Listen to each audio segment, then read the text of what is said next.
और अनुवाद, इस विषय पर जो श्रृंखला चल रही है उसमें आपका स्वागत और अभिवादन है। हम जानते हैं कि अनुवाद एक महत्वपूर्ण, प्रासंगिक और तकनीकी विधा है।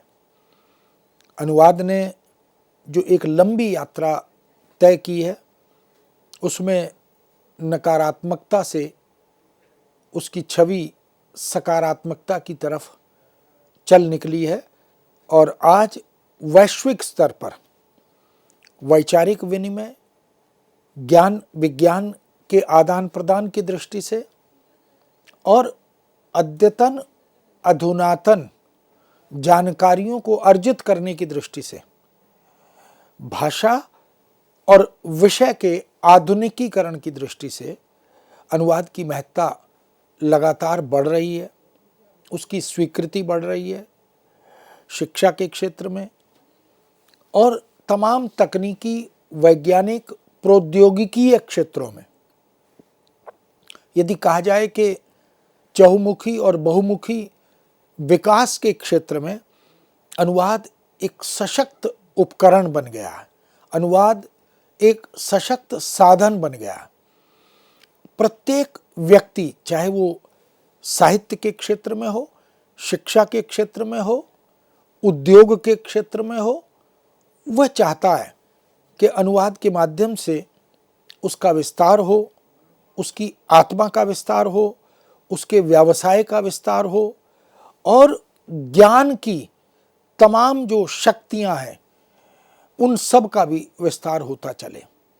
इस दृष्टि से हम चर्चा कर रहे हैं कि अनुवाद वस्तुतः है क्या। कुछ लोग ऐसा मान लेते हैं कि अनुवाद अनुकरण मात्र है, किंतु वस्तुस्थिति यह नहीं है। अनुवाद एक मौलिक, एक महत्वपूर्ण विधा भी है।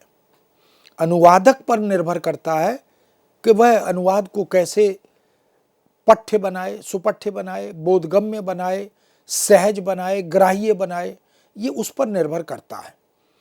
और अनुवाद को भी अगर अनुवादक के मनोमस्तिष्क में सृजनात्मकता है, रचना धर्मिता है, तो वह उसे जीवंत बना देता है। कभी कभी तो अनुवाद मात्र नहीं रहता, वह अनुसृजन भी बन जाता है। और उससे भी आगे जब रचना, वस्तु, विषय प्रेरणास्पद बनती है, प्रेरक बनती है, तो वह पुनर्सृजन की प्रेरणा भी देता है। इस दृष्टि से हम देखें कि अनुवाद वस्तुतः अंग्रेजी के ट्रांसलेशन शब्द के समतुल्य हिंदी में जो स्वीकृत शब्द है, मानक शब्द है, वह अनुवाद है। ट्रांसलेशन शब्द, जैसा कि हम जानते हैं कि ट्रांस जमा लेशन से बना है, ऐसे ही अनुवाद शब्द अनु जमा वाद से बना है। अनुवाद का यह जो अनुजमावाद विषयक योग है, इसका अर्थ है कि पहले कही गई किसी भी बात को फिर से कहना, दोहराना। अनु का अर्थ पीछे है, जिससे अनुकरण, अनुसरण ये सब शब्द बनते हैं। इसलिए कोई वद धातु से बना वाने जो कथन है, जो कथ्य है, जो कहा गया है, उसको फिर से किसी दूसरी भाषा में यानी लक्ष्य भाषा में अभिव्यक्ति प्रदान करना, यह अनुवादक का दायित्व या धर्म होता है। और ट्रांसलेशन यानी ट्रांस का अर्थ है पार, इस पार से उस पार, यानी लक्ष्य भाषा से स्रोत भाषा से लक्ष्य भाषा में या लक्ष्य भाषा से स्रोत भाषा में, दोनों स्थितियों में अनुवाद होता है। किंतु ट्रांसलेशन का जो मूलभूत अर्थ है वह है एक भाषा से दूसरी भाषा में ले जाने की क्रिया, क्योंकि ट्रांस शब्द जो है वो पार के रूप में प्रयुक्त होता है। जैसे ट्रांस यमुना, जमुना पार, जैसे ट्रांसपेरेंट, पारदर्शी। इस रूप में हम देख सकते हैं कि ये जो दोनों शब्द हैं ये तकनीकी शब्द हैं, अवधारणात्मक शब्द हैं, पारिभाषिक हैं। और ऐसी महत्वपूर्ण विधा जो तमाम अनुशासनों का उपकार करती है, यानी विज्ञान का, शासन प्रशासन का, विधि का, मनोरंजन की के क्षेत्रों का, चाहे सिनेमा हो, चाहे रेडियो टेलीविज़न हो, चाहे नाटक आदि हों, चाहे कहानियाँ उपन्यास हों या कविता हो, इन सब को हम देख सकते हैं।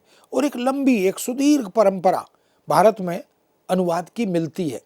ये परंपरा संस्कृत साहित्य से हम देख सकते हैं।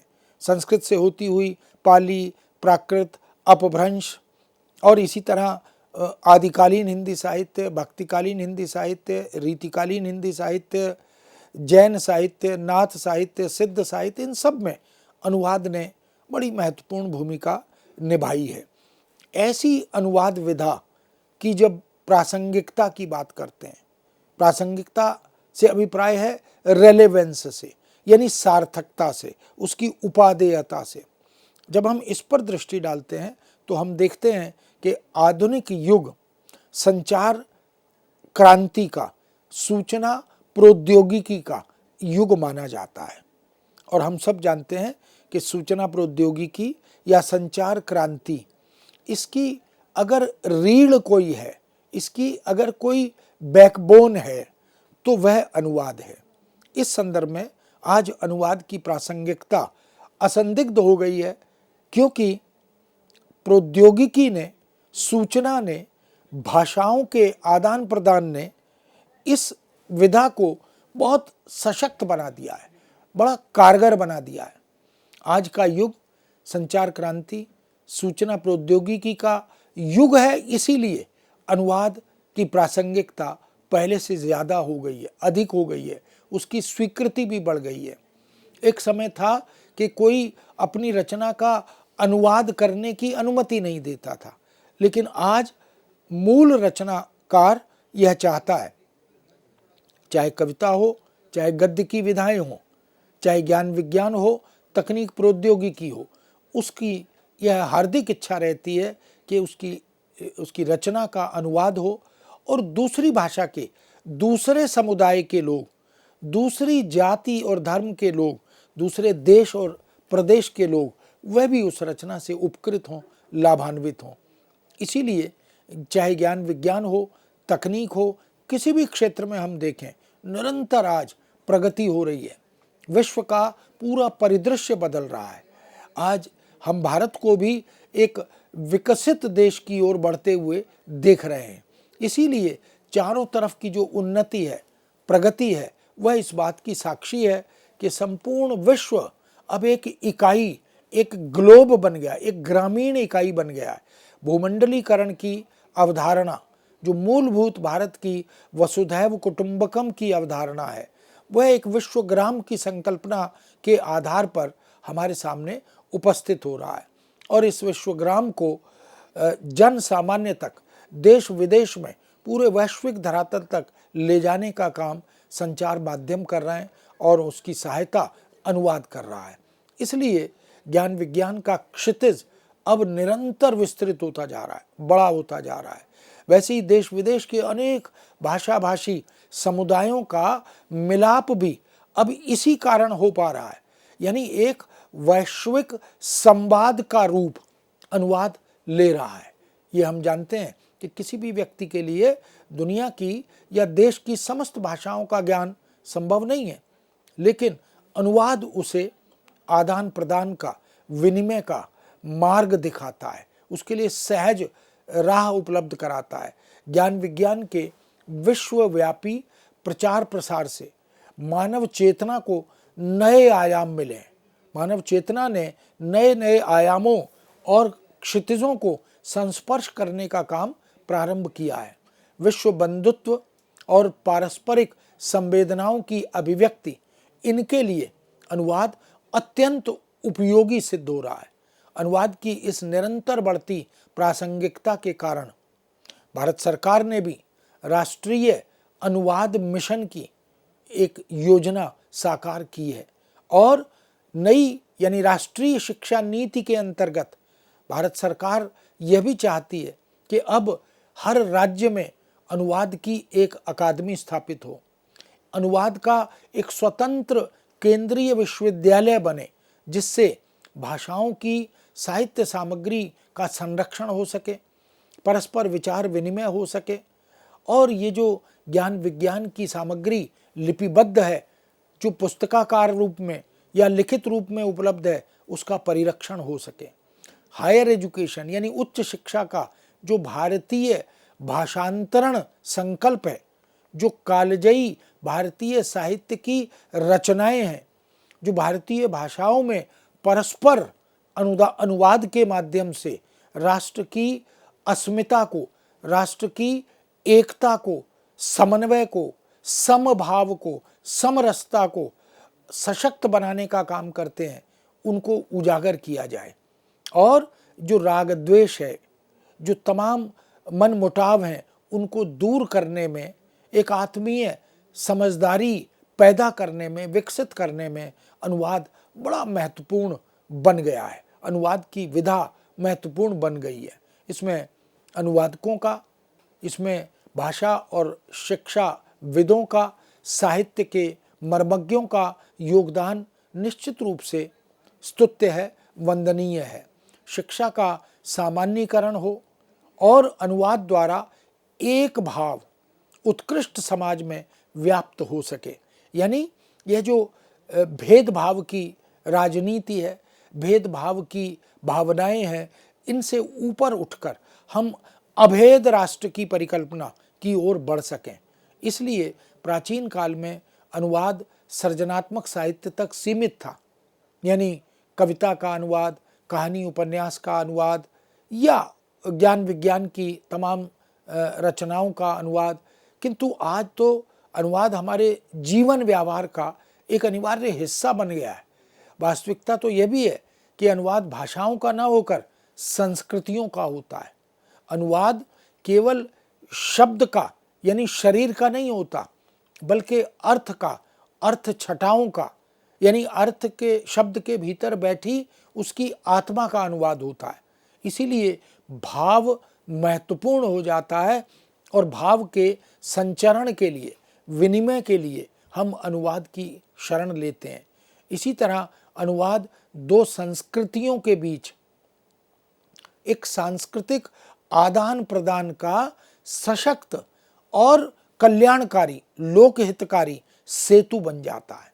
यानी एक ऐसा पुल जो सांस्कृतिक विनिमय में, सांस्कृतिक आदान प्रदान में, सामाजिक विचारों और भावनाओं के परिरक्षण में महत्वपूर्ण भूमिका निभाता है।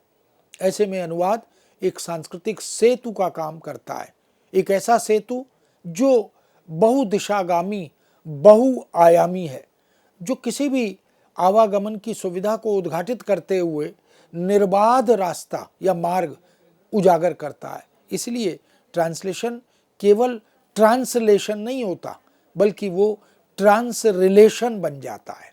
भारत में अनुवाद की बहुआयामी परंपरा प्राचीन काल से चली आ रही है। बहुत से लोगों की ये मान्यता, भ्रामक मान्यता है कि अनुवाद एक पाश्चात्य विधा है। वस्तुतः ऐसा नहीं है। हम तो हमारे देश की अगर भौगोलिकता को देखें तो हमारे विभिन्न राज्यों का जो वर्गीकरण है वह भी भाषा आधारित है। महाराष्ट्र मराठी से, गुजरात गुजराती से, तमिलनाडु तमिल से, पंजाब पंजाबी से, इस तरह हर राज्य को वहाँ की भाषा से जाना जाता है। उड़ीसा उड़िया से। तो ऐसे में हम ये कल्पना करें कि एक बहुभाषा भाषी, बहुसांस्कृतिक राष्ट्र वो अनुवाद के बिना तो आगे बढ़ ही नहीं सकता। और यूँ भी भाषा की अगर मनोवैज्ञानिकता पर विचार करें तो कोई भी व्यक्ति अगर अभिव्यक्त करता है, मौखिक या लिखित रूप में कुछ भी अगर वो व्यक्त करता है, तो पहले उसकी एक रचना उसके मनोमस्तिष्क में निर्मित होती है। और अभिव्यक्ति से पहले कि वह रचना कैसी भी हो सकती है, वह जो स्ट्रक्चर है, वह जो प्रारूप है, वो कैसा भी हो सकता है, लेकिन अभिव्यक्ति के धरातल तक आते आते संशोधन, संवर्धन, परिवर्धन, संपादन, ये सब होता है। और उसमें से बहुत कुछ छूट भी जाता है और बहुत कुछ अपेक्षा अनुसार, संदर्भ के अनुसार व्यक्ति के अनुसार जुड़ भी जाता है। इसलिए संस्कृत के वैदिक काल से औपनिवेशिक और पौराणिक साहित्य को अगर हम देखें, अगर हम औपनिषदिक साहित्य को देखें, तो अनुवाद परंपरा वास्तव में संस्कृत से होती हुई, प्राचीन काल से होती हुई मध्यकाल तक निर्बाध गति से आगे बढ़ती है। मध्यकाल में तो न जाने कितने संतों ने, न केवल हिंदी के संत अपितु भारतीय भाषाओं के तमाम संतों ने संस्कृत और पाली के साहित्य से अनुवाद किया। दर्शन का अनुवाद, धर्म का अनुवाद, नीति का अनुवाद, वैद्यक और चिकित्सा संबंधी ग्रंथों के अनुवाद, ज्योतिष शास्त्र के अनुवाद, खगोल शास्त्र के अनुवाद, व्याकरणिक ग्रंथों के अनुवाद, और साहित्य में तो हम देख सकते हैं कविता का, नाटकों का, कथात्मक रचनाओं का, बहुत सी ऐसी संस्कृत साहित्य की कथात्मक रचनाएं हैं जिनके अनुवाद हुए, बहुत लोकप्रिय हुए। पंचतंत्र उसमें से एक है, बैताल पचीसी उसमें से एक है। ऐसी और भी बहुत सी रचनाएं हमें मिलती हैं। अगर हम कहानियों के, उपन्यासों के, नाटकों के अनुवाद का इतिहास अलग से बनाएं तो वो भी एक बड़ा इतिहास बन सकता है। इसलिए अनेक ग्रंथों का युगीन भाव से प्रभावित होकर, प्रेरित होकर अनुवाद समय समय पर होता रहा है। और यही नहीं, हिंदी में आते आते, आधुनिक काल तक आते आते तो अंग्रेजी की भी न जाने कितनी महत्वपूर्ण साहित्यिक और साहित्येतर रचनाओं के अनुवाद होते रहे। पत्रकारिता ने भी अनुवाद को प्रोत्साहित करने में बड़ी महत्वपूर्ण भूमिका निभाई है। भारतीय साहित्यकारों ने अंग्रेजी से, बंगला से, मराठी से, गुजराती से, तेलुगु से, तमिल से, मलयालम से, पंजाबी से, उड़िया से, न जाने कितनी भाषाओं से, और यही नहीं, लोक भाषाओं से भी अनुवाद प्रचुर मात्रा में होते रहे। तो ऐसे भाषाओं के साहित्य को हिंदी में और हिंदी से इन भाषाओं में अनुवाद करने की एक सशक्त और सुदीर्घ परंपरा हमारे पास विद्यमान है। इसलिए अनूदित साहित्य का भी एक बड़ा संसार हमारे पास उपलब्ध है।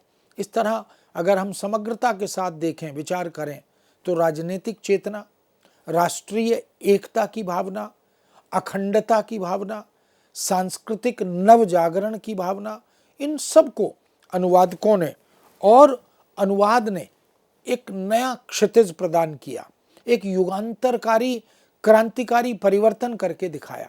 इसी दृष्टि से हम देख सकते हैं कि आज अनुवाद मनुष्य के जीवन यापन के संदर्भ में भी अत्यंत उपयोगी सिद्ध हो रहा है। रोजी रोटी के लिए, रोजगार के लिए, कामकाज के लिए, व्यवसाय के विस्तार के लिए, और अब तो अनुवाद करने वाले बहुत से अनुवादकों के लिए सरकार ने राज्य स्तर पर, केंद्र स्तर पर न जाने कितने पद सृजित किए हैं, और उन पदों को अधिकारी के पद के रूप में स्थापित किया। इसलिए अब कनिष्ठ अनुवाद अधिकारी, वरिष्ठ अनुवाद अधिकारी, हिंदी अधिकारी, और इसी तरह क्षेत्रीय भाषाओं के अधिकारी, उन भाषाओं के कार्यान्वयन को कैसे आगे बढ़ाया जाए। वरिष्ठ या कनिष्ठ अनुवाद करने वाले अनुवादक को अब अधिकारी माना जाता है। तत्काल भाषांतरण कर्ता, जिसको इंटरप्रेटर भी कहते हैं, हिंदी अधिकारी के रूप में या संसद में, लोकसभा में या राज्यसभा में, या तमाम तरह के हमारे क्षेत्रीय या तमाम तरह के राज्य स्तरीय राजनीति के कार्यालय हों, उन सब में, शिक्षा के क्षेत्र में, राजभाषा के क्षेत्र में राजभाषा निदेशक बनते हैं, हिंदी अधिकारी, हिंदी अनुवादक बनते हैं, उपनिदेशक राजभाषा, सहायक निदेशक राजभाषा, राजभाषा के कार्यान्वयन करने वाले तमाम तरह के पदों का सृजन। और अगर हम मीडिया में जाएं, रेडियो टेलीविज़न में जाएं, मनोरंजन के क्षेत्र में जाएं, तो समाचारों की दुनिया पूरी अनुवाद आधारित है। समाचार वाचक हों या समाचारों के अनुवादक हों, संवाददाता हों जिनको कॉरेस्पॉन्डेंट कहते हैं, संपादक हों, ज्ञापन लेखक हों, कंप्यूटर अनुवादक हों, बैंक अधिकारी हों, सभी क्षेत्रों में अनुवाद और अनुवादक ने अपनी पैठ बनाई है। और अब तो जमाना कृत्रिम मेधा का, यांत्रिक मेधा का ज़माना आ गया और ऐसे में निश्चित रूप से बड़े बड़े ऐप्स अनुवाद करने वाले तैयार हो गए। कंप्यूटर अनुवाद भी अब एक सशक्त विधा बनता चला जा रहा है और हम देख सकते हैं कि कार्य को गति देने में मशीनी अनुवाद की भूमिका महत्वपूर्ण होती जा रही है। ये यांत्रिक मेधा भी भाषा को लेकर, भाषा के कार्यान्वयन को लेकर या अनुवाद को लेकर महत्वपूर्ण भूमिका निभा रही है। अनेक पदों पर अनुवादकों की नियुक्तियां अब हो रही हैं। तमाम सरकारी, गैर सरकारी केंद्रों में, क्षेत्रों में, कार्यालयों में, यूनिवर्सिटीज़ में या कॉलेजों में भी अब कार्यान्वयन भाषा का महत्वपूर्ण होता चला गया है। केंद्र सरकार या राज्य सरकार के कार्यालयों में, बैंकों में, बीमा कंपनियों में, अस्पतालों में, रेलवे स्टेशंस पर, एयरलाइंस में, पर्यटन के क्षेत्र में, संसद के क्षेत्र में, विधानसभाओं की दुनिया में, राजदूतावासों में, एम्बेसियों में, अकादमियों में, प्रकाशन संस्थानों में और सरकारी प्रेस में, रेडियो टीवी के साथ साथ विज्ञापन की दुनिया में, विज्ञापन की एजेंसियों में, शिक्षण प्रशिक्षण के संस्थाओं में और जो विज्ञापन की तकनीक, मनोरंजन के लिए जो पांडुलिपियां बनाते हैं, जो तमाम तरह की और स्क्रिप्ट तैयार करते हैं, उन सब में हम देख सकते हैं कि अनुवाद ने और अनुवादकों ने क्रांतिकारी परिवर्तन कर दिखाया है। केंद्रीय अनुवाद ब्यूरो जैसी भारत सरकार की संस्था जो गृह मंत्रालय के अंतर्गत कार्य करती है और इसी तरह भाषा संबंधी तमाम निदेशालयों में, संस्थाओं में, विश्वविद्यालयों में, स्कूलों में, कॉलेजों में, जनसंपर्क आदि कार्यालयों में भी, यहाँ तक कि अब होटलों में, प्रदर्शनियों में, पुस्तकालयों में, खेलों की दुनिया में, बाजार भावों में, वित्त वाणिज्य की दुनिया में, अर्थशास्त्र और कोश विज्ञान, पारिभाषिक शब्दावली, ऐसी न जाने कितनी संस्थाएं, वैज्ञानिक और तकनीकी शब्दावली आयोग, केंद्रीय हिंदी प्रशिक्षण संस्थान और इसी तरह अनुवाद ब्यूरो आदि, ये सब इस दिशा में महत्वपूर्ण कार्य कर रहे हैं। इसलिए अनुवाद की उपादेयता असंदिग्ध हो गई है। अनुवाद आज बहुत सार्थक, बड़ा प्रासंगिक विषय क्षेत्र बन गया है। ऐसे में अनुवाद की प्रासंगिकता लगातार वैश्विक धरातल पर, क्योंकि हम शिक्षा का, ज्ञान विज्ञान का, अद्यतन अधुनातन जानकारियों का विनिमय वैश्विक स्तर पर कर रहे हैं, आदान प्रदान कर रहे हैं। युवा पीढ़ी अब अनुवाद की सहायता से दुनिया के देशों में भ्रमण कर रही है और इसको प्रौद्योगिकी के उपकरणों ने सहज और सरल बना दिया है। इस तरह मानव जाति के उद्धार के क्षेत्र में, मनुष्य और मानवता के कल्याण के क्षेत्र में अनुवाद की भूमिका पहले से कहीं अधिक रचनात्मक और सकारात्मक होती चली गई है। अनुवाद का चौतरफा विकास और राष्ट्र की एकता को बल देने का यह जो प्रदेय है, अवदान है, यह स्तुत्य है। सहृदयता के धरातल पर सभी को परस्पर जोड़ने का काम अनुवाद आज कर रहा है। अनुवाद के विकास से सामाजिक, सांस्कृतिक संदर्भों को बल मिलने लगा है। अब हम एक दूसरे के रीति रिवाजों से, पर्वों से, उत्सवों से, वेशभूषाओं से, आभूषणों से, खान पान की तमाम वस्तुओं से अवगत होने लगे और यह जो ज्ञानवर्धन है, यह देश में और विदेश में सब जगह से अर्जित किया जा रहा है। ये आत्म विकास के स्थान को सशक्त बना रहा है। यह सर्व धर्म, सर्व समभाव, इसके विकास की ओर अग्रसर हो रहा है। इसलिए अनुवाद की महत्ता, अनुवाद की प्रासंगिकता या उसकी उपादेयता, यह अब असंदिग्ध हो गई है। भारत सरकार ने राष्ट्रीय अनुवाद मिशन की स्थापना इसी बात को ध्यान में रखकर की भी थी। यह भारत सरकार की एक महत्वपूर्ण पहल है जिसका उद्देश्य ज्ञान आधारित विषयों की पुस्तकों का संविधान की 8वीं अनुसूची में शामिल समस्त 22 भाषाओं में अनुवाद कराना इसका उद्देश्य है। वैज्ञानिक तकनीकी शब्दावली अब केवल हिंदी में नहीं, भारत की 8वीं अनुसूची की इन सभी 22 भाषाओं में वह शब्दावली तैयार हो जो अवधारणात्मक है, जो किसी अर्थ छटा को आत्मसात किए हुए है। वह शब्द अब ज्ञानवर्धक शब्द बनकर और भाषा के प्रयोग अनुप्रयोग में सहायक बनकर पूरे भारतीय भाषाओं के विकास में अपनी महत्वपूर्ण भूमिका निभा सकें।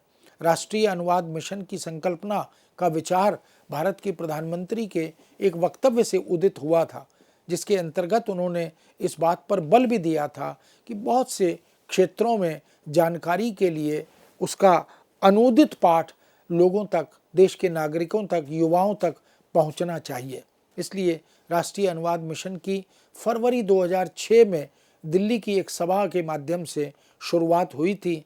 तब प्रोफेसर उदय नारायण सिंह, तत्कालीन निदेशक, भारतीय भाषा संस्थान द्वारा कार्यक्षेत्र के मुख्य मसौदे की रूपरेखा तैयार की गई थी और इस संस्था के उद्देश्य थे अनुवाद में शिक्षण हो, यानी अनुवाद शिक्षण हो, अनुवाद और अनुवादकों की उपलब्धता के विषय में जानकारियां उपलब्ध हों, अनुवाद और अनुवादकों का एक सुनिश्चित डाटा बने, उनकी एक सूची बने, उनके प्रचार प्रसार से अनुवाद कार्य को गति मिले, उसमें भाषा और साहित्य की तमाम अकादमियों के लिए एक सर्विस प्रोवाइडर की भूमिका अनुवाद और अनुवादकों की बन सके।